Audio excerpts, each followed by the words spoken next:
11월 20일 금요일 정례 브리핑을 시작하겠습니다.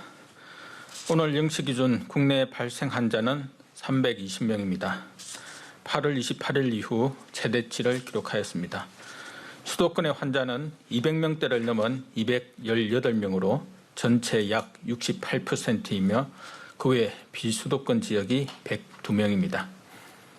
어제 세 분이 돌아가셨습니다. 고인의 명복을 빌고 유가족분들께는 깊은 위로의 말씀을 드립니다. 오늘은 수도권에 대한 거리두기 1.5단계가 시행된 이틀째입니다.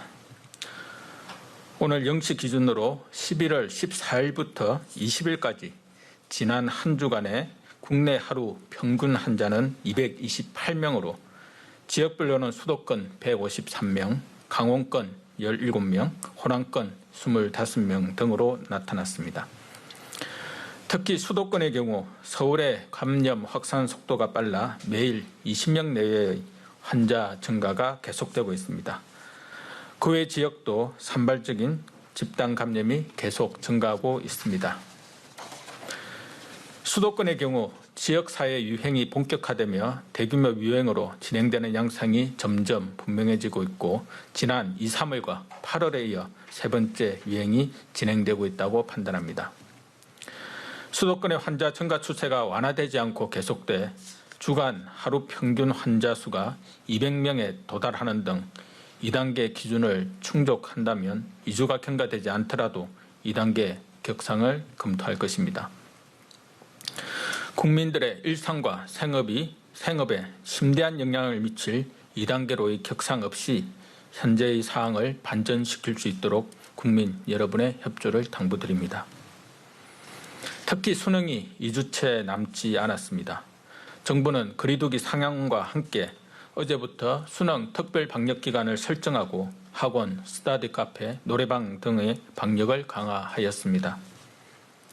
올 한 해 어려운 여건 가운데 학업에 매진해온 우리 학생들의 노고가 결실을 맺을 수 있도록 어른들이 더욱 노력해야 할 때입니다. 각별한 노력을 당부드립니다. 환자 병상과 생활치료센터 등 의료 대응 상황에 대해 말씀드리겠습니다.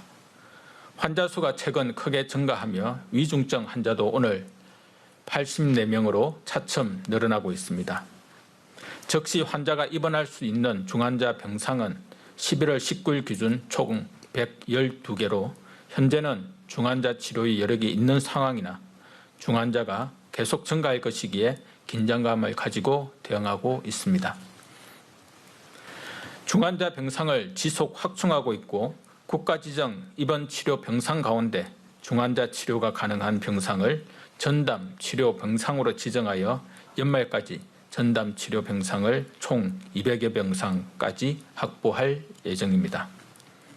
또한 중증 환자 긴급 치료 병상 확충 사업을 통해 23개 의료기관에 총 1,054억 원을 지원하여 내년 1분기까지는 146병상, 내년 상반기까지는 231병상을 추가 확보하는 등 총 415병상을 추가로 확충하여 코로나19 중환자 치료 병상을 총 600여 병상까지 지속 확보할 예정입니다.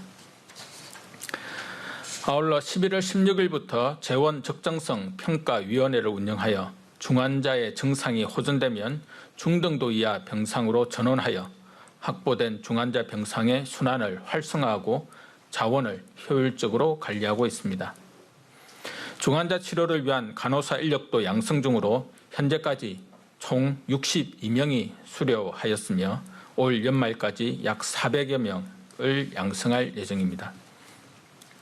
감염병 전담병원과 생활치료센터의 가동률도 각각 41.2%, 34.2%로 경증과 중등증 환자에 대한 대응도 아직까지 큰 문제 없이 이루어지고 있습니다.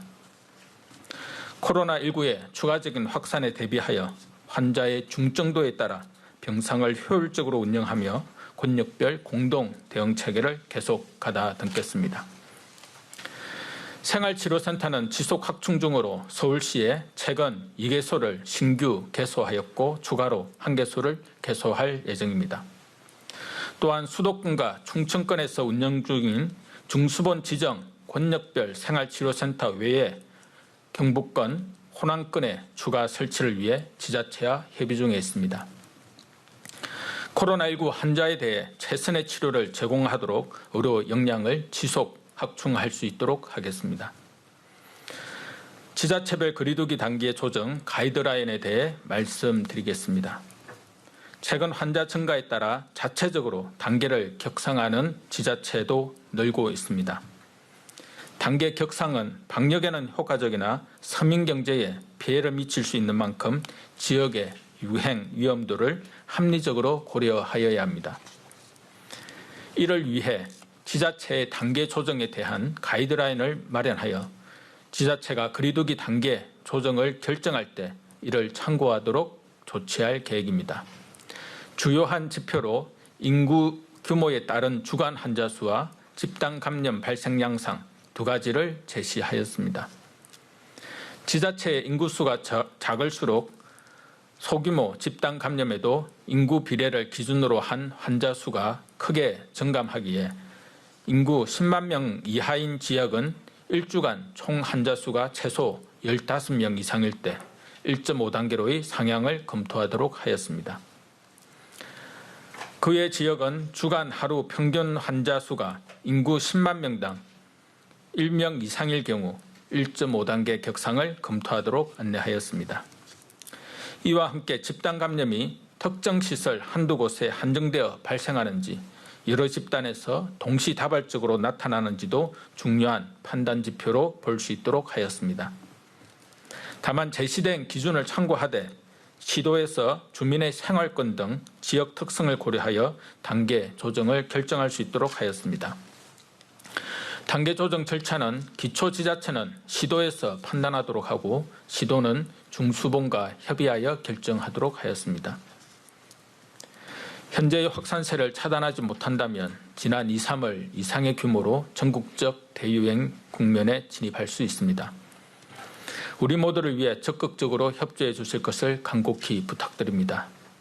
최근의 집단 감염은 일상생활 곳곳에서 발생하고 있기에 정부의 노력뿐 아니라 국민 여러분의 실천이 무엇보다도 절실합니다.